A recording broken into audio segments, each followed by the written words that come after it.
আসসালামু আলাইকুম। আমার প্রিয় শিক্ষার্থীবৃন্দ, আজকে আমরা রোকু কাঞ্জি কাউন্টিং গুলো রিভিশন দেওয়ার চেষ্টা করব। পূর্বের একটি ক্লাসে আমরা কাঞ্জি গো বিস্তারিতভাবে রিভিশন দিয়েছি। আজকে আমরা রোকু রিভিশন দেব।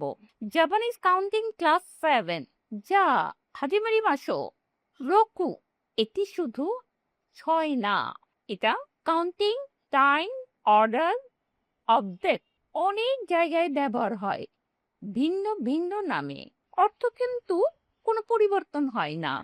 1.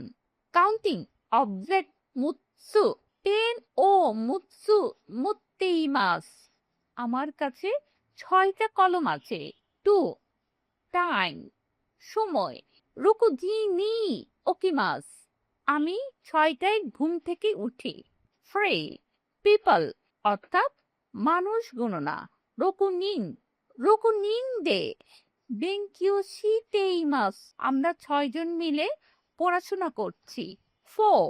ডেট অর্থাৎ তারিখ, মুইকা মুইকা নি পাতেগা আরিমাস, 6 তারিখে পার্টি আছে।